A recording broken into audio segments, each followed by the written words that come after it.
Yeah. Well, that works. Hey, welcome to the Closing Beat, everybody. Happy Thursday. How you doing out there? Gonna try to do things a little differently here. I don't know if this is gonna work. We're testing different things around here. So I got the headphones on today. Welcome to the Closing Beat. Hope you're having a good day out there. And we talk about the stock market here. We're financial advisors at Jazz Wealth. Thank you for all of you that have joined us. Actually, tonight's class, Wine and Wealth. Every Thursday we do a class for clients. And we call it Wine and Wealth because grab a glass of wine, come hang out with us, and we teach you something new. Well, we've had a lot of people join us recently, so we're going to go back a step and we're going to talk about nest egg for newbies. So we're going to go through, if you're planning with us and you want to go through all of that, what do you put in there? How does it all work? We're a little different where we actually give you the planning software just as if you're us. So instead of giving you the flashy version where you see all the graphs and stuff, we give you everything. So you can see every last button that we could possibly click on. And the goal is that gets you to ask questions, right? So I like when clients ask questions. And if you see something that looks a little odd, that's good, right? You should be asking questions about your dough. I think we're the only advisor that we want you to ask questions, schedule calls, email, do whatever you gotta do. So we'll cover that. And then the last previous classes we did the geeky side of tax loss harvesting. We talked about how that works for the wealthy and how you can apply that to you if you're not wealthy yet. And we did cryptocurrencies, efficiencies, inefficiencies, and things like that. And so we're gonna carry forward today. Nest egg for newbies. We're also gonna talk about the new spending bill coming out there. So welcome, Mr. Bishops, Eloy. Comments from me, Kirk, John, Tron, what's up? And Dave Henderson. Thank you, man. Thank you. Just trying to do my thing. Make everything a little bit better here. All right, as far as the stock markets go, you can look off to the right-hand side of your screen. Don't forget to set your clocks back this weekend too, right? I think this is the this is the weekend for that, right? It should be. Seems like it's getting darker earlier and everything. Hey, before we get to the markets, they're adding the junk back into the retirement or to the spending bill. They're putting in the retirement garbage. They're putting in the 401k restrictions, backdoor, all kinds of stuff they're messing with. And we're going to cover that tonight. So we'll go over kind of, now that they're looking to put this back in, what do we got to deal with there? And I don't know. We'll work it out. Anyways, take a look at the stock market here today. Really value stocks took a back seat for the large cap growth stocks. All that momentum that carried forward from yesterday's Fed announcement there. You had initial and continuing jobless claims come in better than expected. So a good bit of tailwind for the stock market over the last couple days. That's officially going to be 63 record closes for the S&P, meaning it hit new record highs, 63 times this year so far. We're easily on pace to break the 77 new record highs, which was set in 1995. I believe I got something for you here, which also was the best year for the stock market. Here's the stock market's returns every single year. You got 0 down here. 11.6 is the average for the S&P since inception there. And this is 1995. Right here, that would be the highest return in any given year, 38.07%, 1995, and we are easily on pace to break the 77 record highs. I don't know about the 38%. I don't know that we're doing that just yet, but obviously some really good returns to take a look at there. 38%, that's a good year, and we've actually never had a year better than that. Stock market wise, looking at some stocks here, you got Nvidia, got a price upgrade at Wells Fargo, $320 there, hit it in one day, right? So Wells Fargo said, if this metaverse thing really takes off, then that's a $10 billion opportunity for Nvidia minimum. So they said that makes them worth $320 there. We hit the target. So that kind of a move all in one day. That's the kind of market we're in, man. People don't want to wait. Qualcomm, also a good day, 12.75%. There was a big beat for them. Every single segment of their business beat what Wall Street expected. So across the board, no matter how you look at it, which is good news for Qualcomm because they've been one of the semiconductors that have been sort of dragging behind the rest of them there. We'll cover that in a second. They also guided higher, right? They said there's a greater demand for Android smartphones. That's good news for them. And so 12, let's call it 13% gain on the day. Speaking of semiconductors, hitting new highs there. So semiconductors continuing to ride that rally from the Fed momentum and, of course, the rally that is already seen there. If you're looking through the S&P here today, you're going to find a lot of semiconductor stocks at highs. Naturally, Qualcomm and NVIDIA The two biggest ones there. But as you're looking through, you're going to find AMD also had a good day. AMAT officially breaking out here, looking good. That's not a semiconductor there. Microchip, KLA 10 core, all either at highs or very, very close to highs. I want to point out Xilinx, incredibly extended here. You've got a lot of that happening in a semiconductor, so careful there. Hey, Penn National, if you're a Barstool person, then, well, this hit you a little bit today, down 21%. You know, you could talk about the allegations and everything going on there, but the bottom line is, look at the look down here.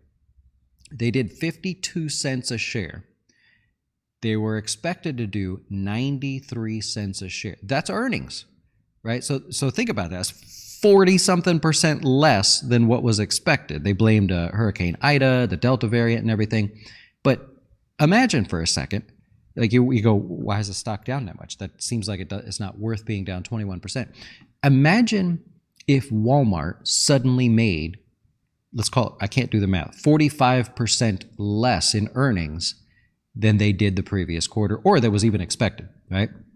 Imagine if Apple made 45% less. That puts it into perspective. That's a huge drop there. Now, naturally, these guys have a much smaller market cap, but earnings is their profit. They made 40-something% less profit. That's the reason you got this sucker moving lower on the day. That's a horrible day for them. But nonetheless, new lows there. If we look over at the NASDAQ, we're on it's a 9-day win streak now, 9 straight days in a row being higher there. And if you look, I mean, NVIDIA is really responsible for over 0.5% of the day's gain. So NVIDIA is really the driving force behind the performance here today. If I look inside the NASDAQ, I'll try to anyways. You got QCOM, of course, being one of them there. And it's all semiconductor driven, right? So AMAT, Microchip, KLA 10 core, these are all some of the bigger movers in the NASDAQ today, helping for the gains there. We now know that the tapering will go until May of next year. The odds are basically a 1 in 3 chance that there'll be a rate hike in May, so not very good. 70% chance that we see a rate hike in June, so everybody's betting on June essentially for a rate hike, and most people expect to see 2 rate hikes in 2022. That, of course, can change, but nonetheless, that's what you have. The Dow, slightly negative on the day, and that's okay. The Dow's lagging behind. It's officially in last place as far as the major indices go, and yeah, if you're playing Guess the Dow, you kind of like that, right? Because you don't want a lot of movement there. You want to be in the running there. So Cody, I think, if he's up and running, should be able to tell us how we're doing. Yeah, we got a new leaderboard.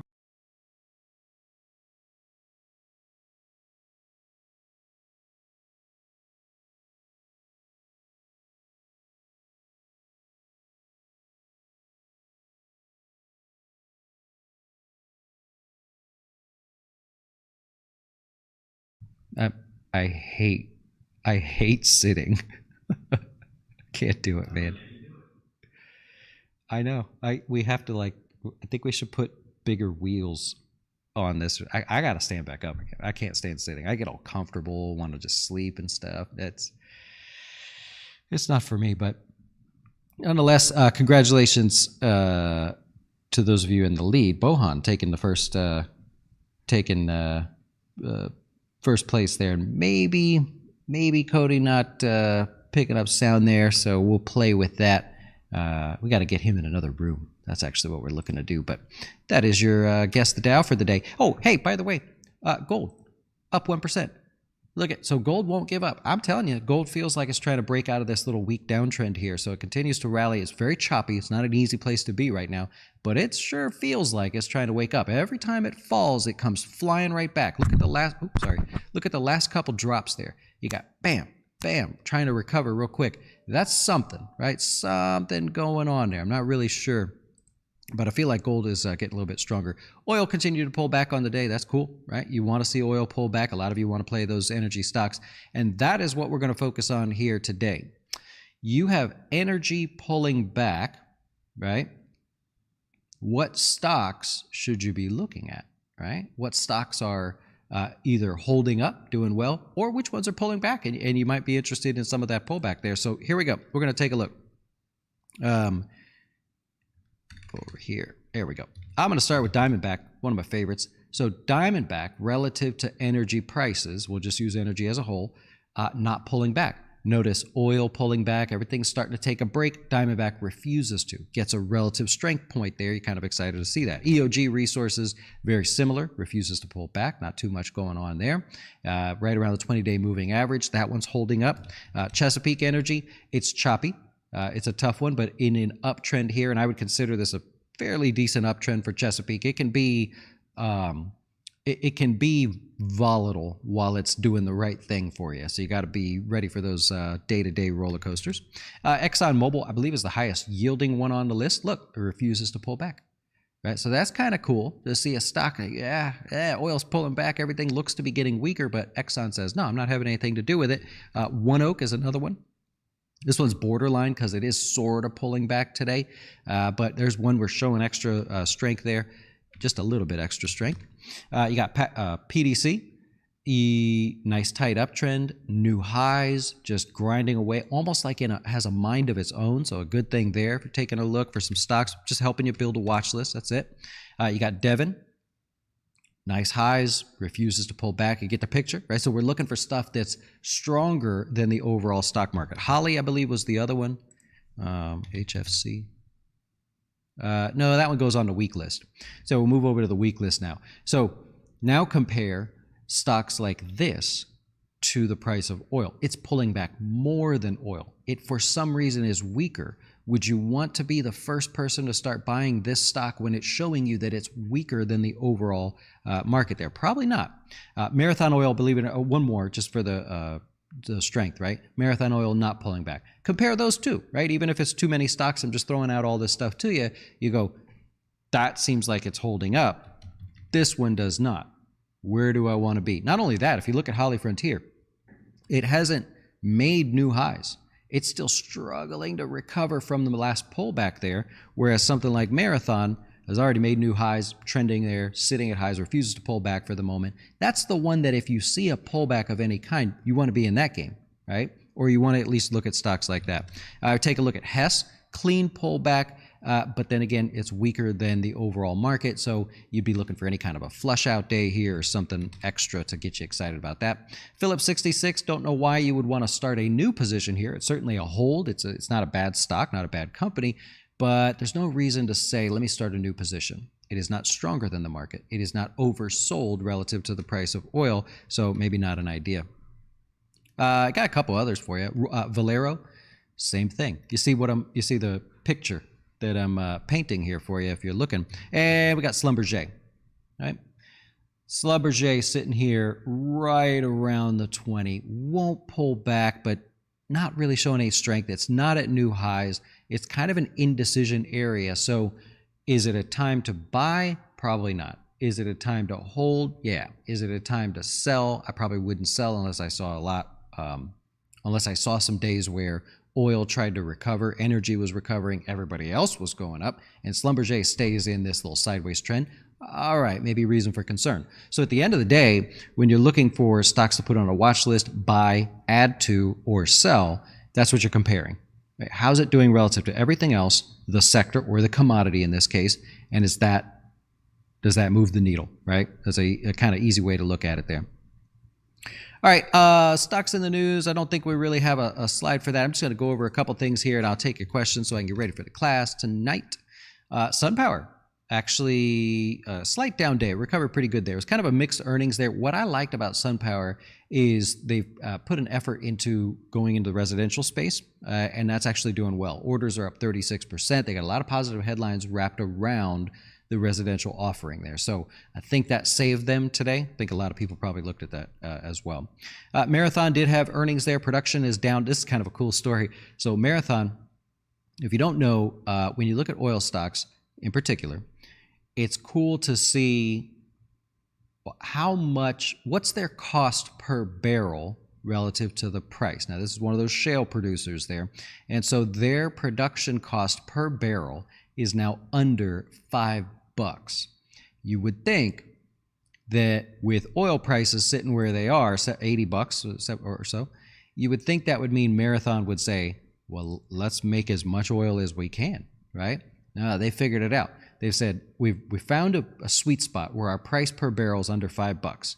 We have a nice, healthy price of oil right now. So we're not going to spend any more money to expand. CapEx, right? We're not going to spend any more money to expand, buy new equipment, hire new people or anything.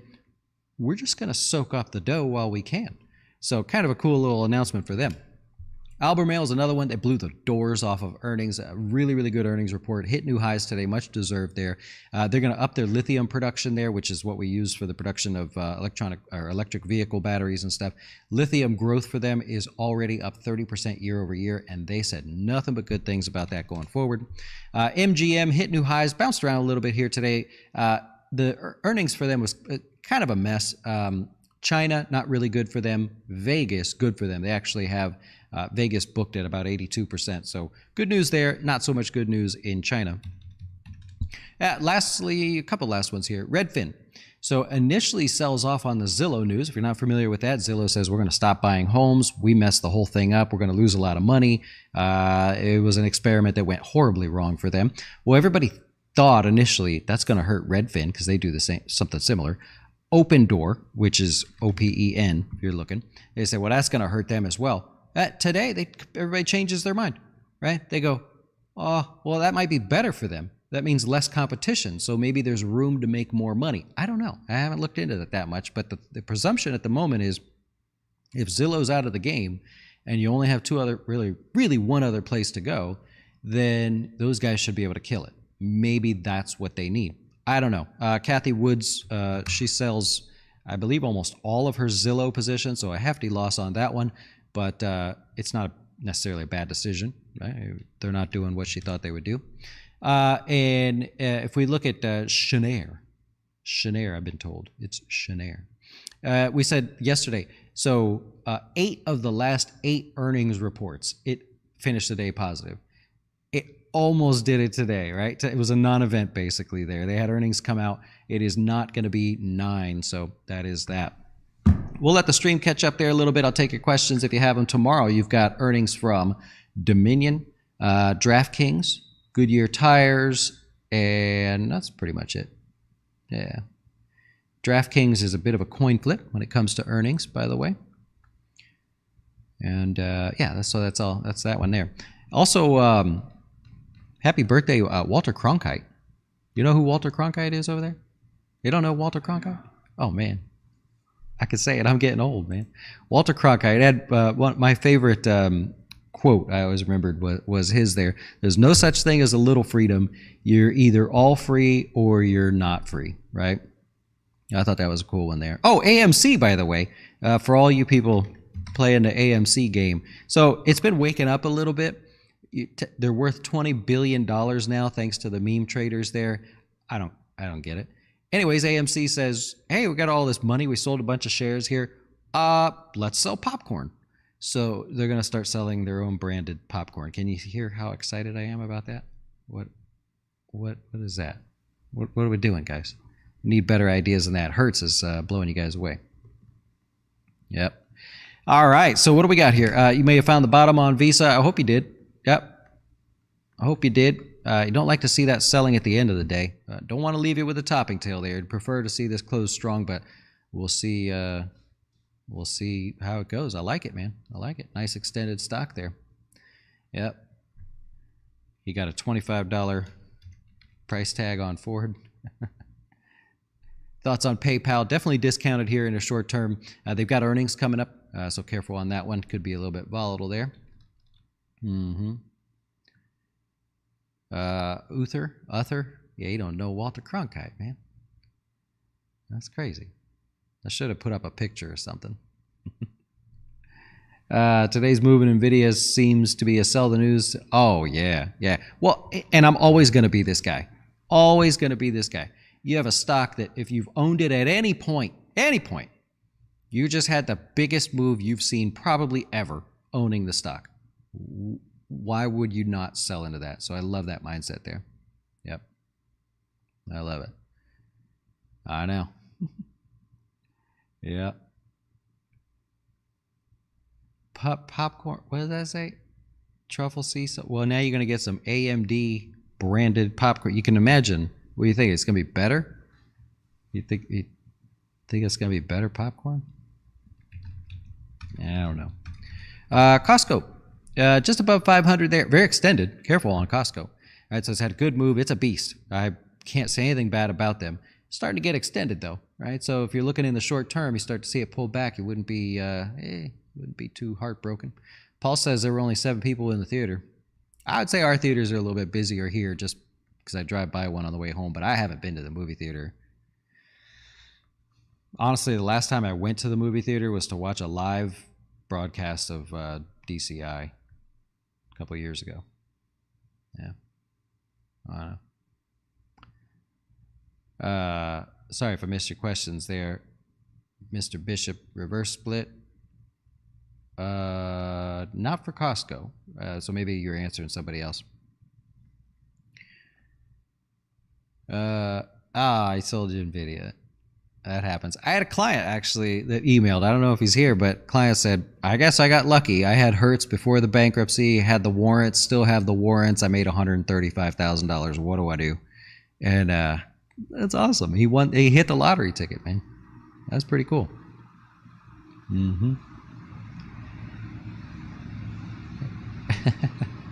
Oh, Peloton after. Yeah, I believe they got a bit of a beat down after hours there. A bit of a beat down, understatement. If you're looking at Peloton, they're trading down here. So after hours, it's like $64. That's a horror one. You're holding it, you own it at 88. It's going to be a rough morning for you tomorrow. I don't know what to tell you. It didn't come out the way they expected. That's kitchen sink earnings report, right? They just basically said, what's happening in the last quarter wasn't good. What's happening now is not good. What we think happens in the future, not as good. Yeah. That's a bad day. Mark, what's your take on using margin? As long as you know how it works, I have no problems with it. I've done a few classes for clients on that just to kind of explain, but it's no different than anything else. I mean, it's like when you buy a house, there are rules. You're agreeing to a loan, a position, an equity stake in a house, and as long as you know what your side of the bargain is, I have no problems with that. I think too many people say, margin? You mean you'll give me twice what I have, or 4 times, or 100 times? I like that, but they don't know how it works. And then they get mad and say margin is bad. It's not bad. It's just you didn't know how the game was supposed to be played. Yep. Mabub, do you like this trade? I don't see a question there. Yeah. Oh, you're selling Zillow. All right, let's see what you got there. So you're gonna sell the Zillow June 75 calls. Okay. Buy 75 strike. Oh, all right. So you want to do a covered call? I mean, you can. Is there money there? June 22.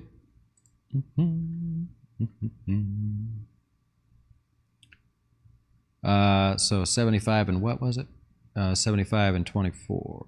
I don't know that I'd go so far. Why you got to go to 24? January 24? I don't think I would just go a month out past June, which you can't, so you could just do September. Yeah, I don't see a reason to do that. What's wrong with I can't think of any good reason why you would go to 24. So no, not a fan of going that far out. Yeah. I don't know. DigitalOcean, you had that was last night, wasn't it?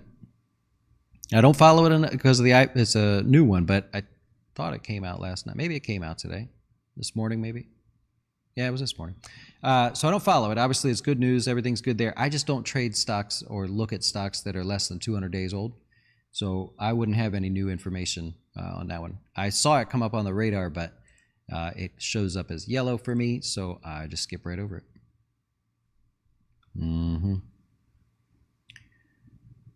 Pull back next week into Qs. Well, I don't know that happens. I mean, I would like for it to happen. I don't know that happens. It's obviously very extended. You've got your 9 days up in a row. Maybe tomorrow's 10. You have every reason for the stock market to just take a break, especially the NASDAQ. But yeah, I don't. We could just go sideways. You're looking over here. Last time we had any little decent run up, nothing happened. We eventually pulled back, but look, that whole week, nothing in there. So there's no reason that can't happen, especially given that the thick of earnings is kind of past now, right? As far as the tech stocks go.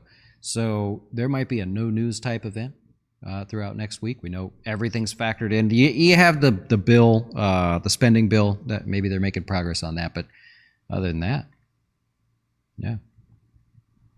The meme hype mania, I know, man. It's like, get back to work. Actually, so you know that little scooter, the dough cart that we have? It comes apart and it turns into a Segway, and you can just stand on it and ride.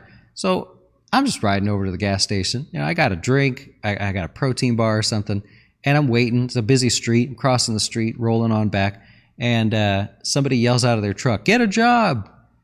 And I kind of laughed. I'm like, "What? Yeah, you don't know." So I'm drinking a soda and I've got a protein bar. I think I ain't got a job. That's crazy, man. Yeah. Crazy. I will wrap it up there, man. I appreciate you guys hanging out with us. We're playing with some different ways here. I think me and Lucky Louie here are going to change things up a little bit, because I don't know if I'm a hang out, sit down, talk kind of guy, man. I could take a nap. I get too comfortable. I need to move around. But if you are one of our clients, of course, I'll see you guys maybe a little bit early tonight. I don't know. Try something different. I will be doing a show live, of course. We'll go through Nest Egg. We'll just pretend we're brand new. I'm going to help you guys out with that so that we can make the planning part of what we're doing for you guys even more specific. And remember, it doesn't always have to be retirement. That's, of course, an initial focus, but we could actually plan for anything you like. So we'll cover that here tonight. The rest of you, enjoy your evening and have a great Friday and weekend. We'll see you soon.